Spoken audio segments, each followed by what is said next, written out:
against us. Negative perception and stereotypes have caused us to denigrate ourselves. When a people feel oppressed, they sometimes say evil or bad things about themselves in a way to take the sting out of comments by others. We know the history of negative perceptions and stereotypes and the damage they have done. Now it is time to say that these false prophets, these false predictors, these false assumptions will find a resting place in the ground, never to be resurrected. I'm glad that you're dead, and we will never speak your name again.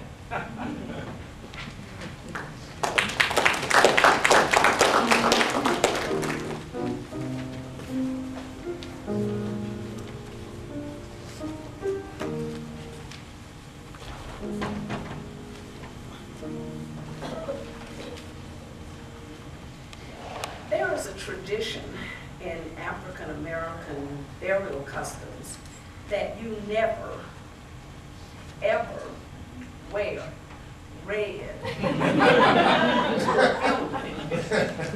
And I want to say that I've had people look me up and down today, people who are members of the family and knew that I would be in this program, and they were all too polite to say, "Girl, what in the world are you doing in that red?"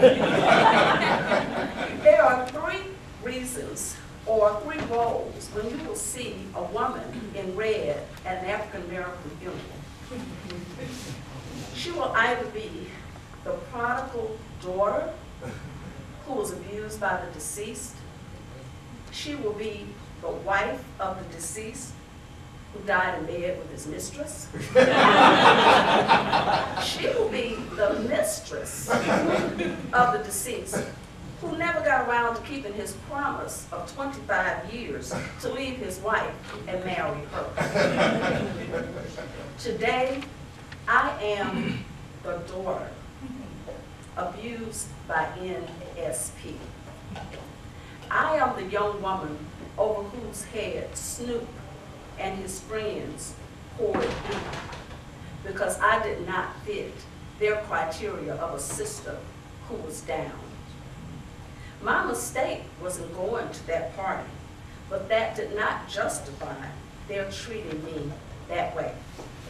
They and you laughed.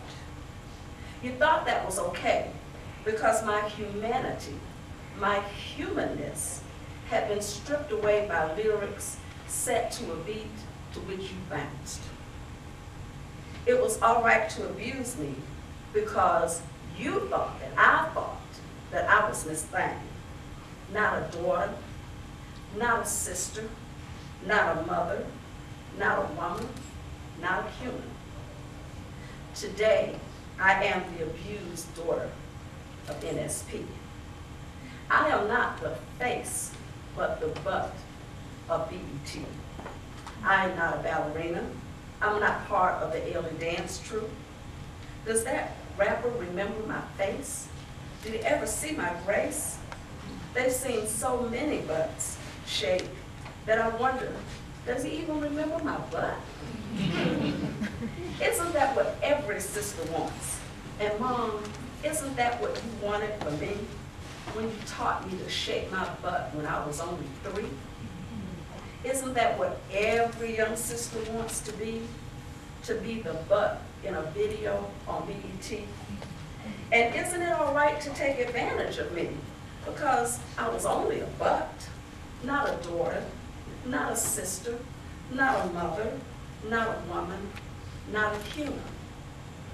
I am the abused daughter of NSP, and I will show no respect today.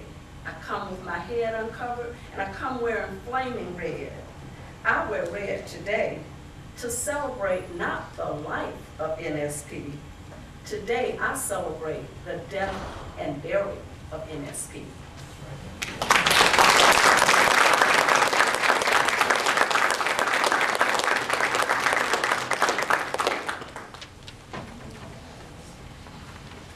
At this time, I'd also like to thank Ms. Tangela Walker and Chantel Griffin, who worked in the Student Development Development Office. Without their assistance, I would not have been able to complete the research for this particular program. We're getting ready to take a look at the history of gospel music with Miss Mahalia Jackson.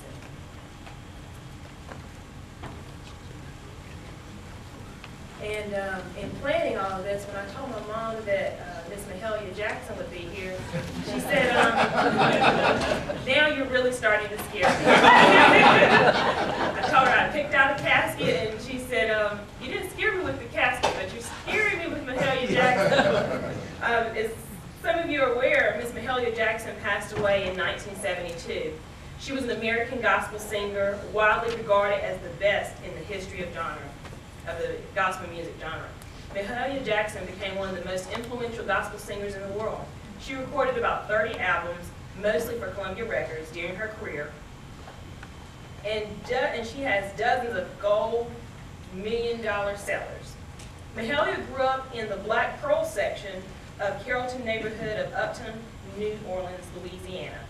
The three-room dwelling on Pitt Street housed 13 people. This included Mahalia, whom they affectionately called Hallie, for short after her aunt, who was also named Mahalia. Her brother Roosevelt, whom they called Peter, and her mother Charity.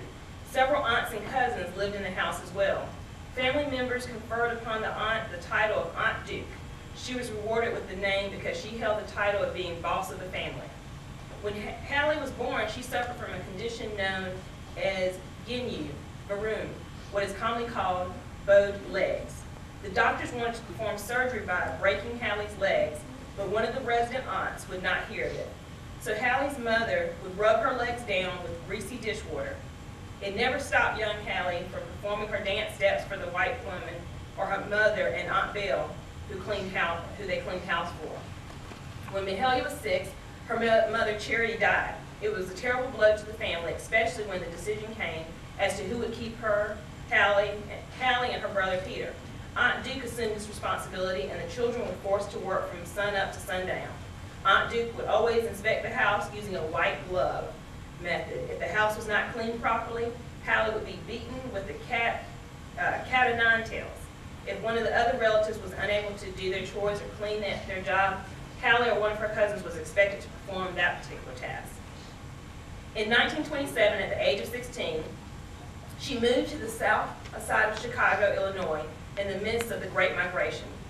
After her first Sunday church service, which she had given an impromptu performance of her favorite song, Hand Me Down, My Favorite Trumpet, Gabrielle, she was invited to join the Greater Salem Baptist Church Choir and began touring the city's churches and surrounding areas with the Johnson Gospel Singers. At age 26, Mahalia's first records were recorded on May 21st, 1937, under the Decca Choral label, accompanied by Estelle Allen on piano. Some of you are also aware that Miss Mahalia Jackson sang at Martin Luther King Jr.'s funeral.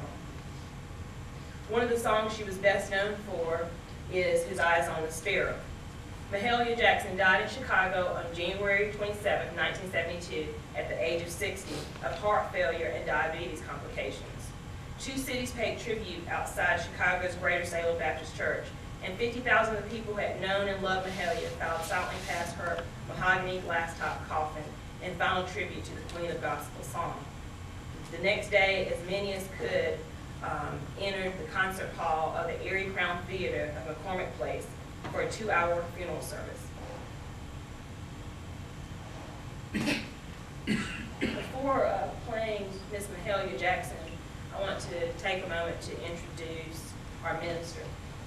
Some of you are aware that the minister is my brother, Corey Mobley. Minister Corey A. Mobley Sr. was born and raised by Benny and Edna Mobley in Lancaster, South Carolina, who are both here today.